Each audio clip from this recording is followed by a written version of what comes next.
Candi Borobudur adalah candi Buddha terbesar di dunia yang menjadi salah satu destinasi paling populer di Indonesia.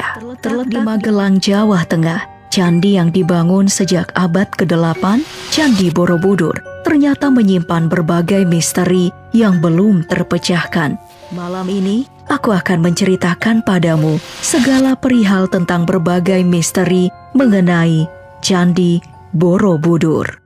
Sebelum ditemukan, Borobudur pernah tersembunyi, terlantar, terkubur di bawah lapisan tanah dan debu vulkanik yang kemudian ditumbuhi pohon dan semak belukar selama berabad-abad. Hingga akhirnya para arkeolog menemukan dan melakukan penelitian. Barulah Borobudur kembali menarik perhatian.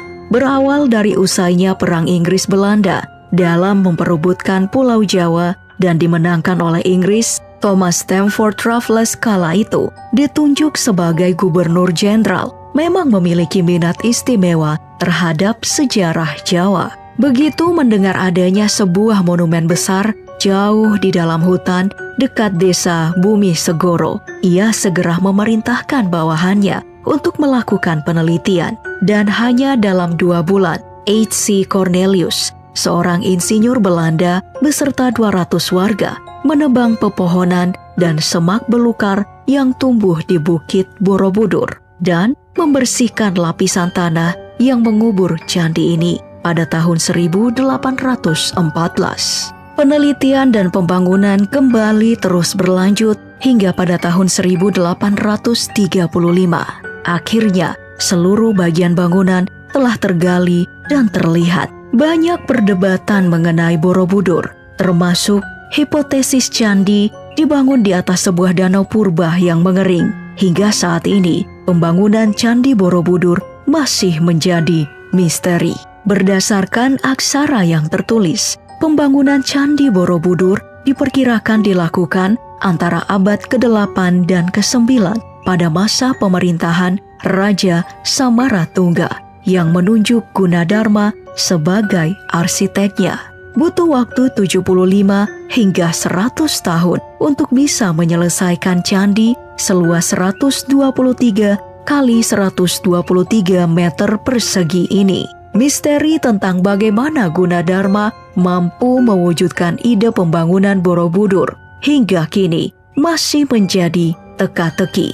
Apa alat yang digunakan? Berapa banyak pekerja yang terlibat? Ketelitian dalam menyusun batu demi batu hingga tak ada gambar relief yang terlewat atau terputus, membuat siapa saja pasti terpukau melihatnya. Total, ada sekitar 2.672 pahatan relief yang tersebar di candi, dan ada 1.460 diantaranya bercerita tentang kisah Buddha. Juga terdapat 504 arca Buddha yang terletak dalam 432 relung dan 72 stupa berlubang. Ada pula 100 talang berbentuk patung ikan berkepala gajah sebagai saluran air.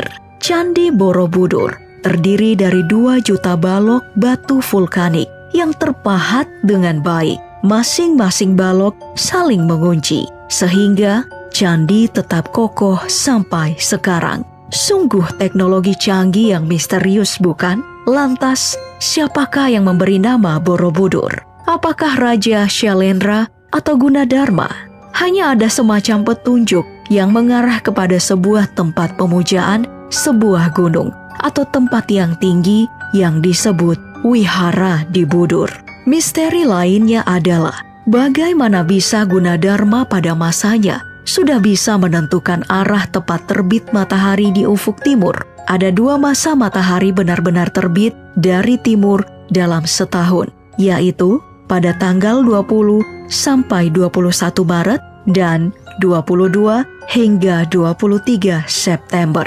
Dan saat sinar matahari mengenai stupa utama dari 72 stupa yang ada, bayangannya akan mengenai stupa di bawahnya yang konon merupakan penanda waktu. Karena itu pula, banyak mitos yang beredar mengatakan bahwa Candi Borobudur sebenarnya adalah wujud dari jam raksasa. Dari kisah ini, banyak orang yang mulai mengaitkan bahwa pembangunan Candi Borobudur sebenarnya berkat bantuan makhluk astral alias alien yang dibuktikan dengan adanya relief kuda dan gajah terbang. Apalagi diperkirakan ada 55.000 meter kubik batu andesit diangkut dari tambang batu untuk membangun monumen ini. Membayangkan proses mengangkutnya seperti apa tanpa bantuan teknologi pengangkut canggih seperti saat ini, sungguh luar biasa bukan? Jika dilihat dari atas, pada hakikatnya Borobudur adalah sebuah stupa yang membentuk pola mandala besar.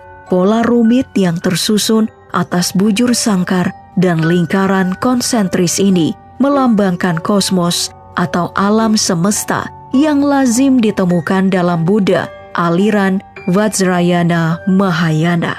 10 pelataran yang dimiliki Borobudur menggambarkan secara jelas filsafat mazhab Mahayana yang secara bersamaan menggambarkan kosmologi, yaitu konsep alam semesta, sekaligus tingkatan alam pikiran dalam ajaran Buddha.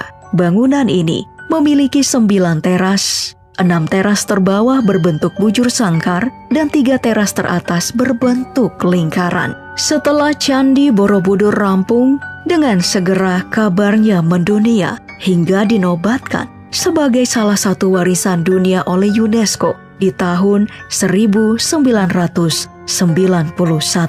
Sejak saat itu pula, satu persatu misteri Candi Borobudur bermunculan. Misteri yang menyelimuti Candi Borobudur yang adalah sebuah patung Buddha yang tak sempurna dan dikenal dengan sebutan The Unfinished Buddha.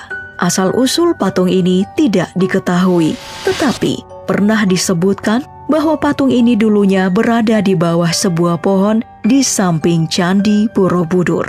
Arkeolog berpendapat patung Buddha ini ditinggalkan di tengah pekerjaannya karena dianggap cacat dan tidak rata, sehingga perlu disingkirkan. Meski begitu, pendapat ini hingga saat ini masih terus diperdebatkan, sebab ada pula yang mengatakan bahwa patung ini sengaja tidak diselesaikan, entah dengan maksud apa. Menurutmu sendiri, apakah patung ini sengaja dibuat untuk mengungkapkan maksud tertentu? Kemudian di bagian kiri dan kanan tangga masuk Candi Borobudur, terdapat patung yang memiliki wujud singa yang dikenal dengan nama singa urung. Urung dalam bahasa Jawa berarti gagal. Masyarakat setempat percaya bahwa siapapun yang melewati tangga ini dengan berkata kasar dan memiliki niat buruk, maka penunggu patung ini tak segan akan menghantuinya dalam mimpi. Dan apabila ada sepasang kekasih secara bersamaan melewati patung singa urung ini, konon hubungannya akan kandas dan tak akan mampu sampai ke pelaminan. Lalu ada misteri relief Kamadhatu di kaki Candi Borobudur, terletak di bagian pondasi yang tersembunyi. Di sini ada 160 relief adegan sutra karma wibangga atau hukum sebab akibat. Tidak banyak yang tahu apa yang tergambar pada relief ini, serta alasan mengapa relief pada bagian ini ditimbun. Hingga akhirnya terungkap bahwa ada banyak adegan vulgar dan sadis, juga cabul. Meski begitu, alasan ini juga masih menjadi perdebatan, sebab ada pula yang berpendapat bahwa penutupan relief Kamadhatu ini semata-mata demi kestabilan posisi candi agar tidak longsor. Dan salah satu mitos yang paling populer hingga kini di Candi Borobudur adalah mitos Kunto Bimo. Masyarakat setempat banyak yang percaya bahwa siapa yang mampu menyentuh bagian tertentu dari tubuh arca Buddha yang ada di dalam sebuah stupa berongga, maka ia akan mendapatkan keberuntungan dan keinginannya segera terkabul. Caranya dengan memegang jari manis arca Buddha. Namun ada pula yang mengatakan bahwa yang disentuh adalah jari kelingking arca tersebut yang berada dalam posisi tangan Dharma Cakra. Itu untuk laki-laki. Sedangkan bagi perempuan, agar permintaannya terkabul, ia harus memegang telapak kakinya, tumit atau ibu jari arca Buddha. Tak hanya orang biasa, beberapa tokoh terkenal pernah mencoba melakukan ritual Kunto Bimo ini. Mereka adalah putra mahkota Jepang, Fumihito, pemenang Miss Universe 2009, Stephanie Fernandez, dan juga pemenang Putri Indonesia 2009, Kori Sandio Rifa. Apakah kamu juga percaya dengan mitos ini?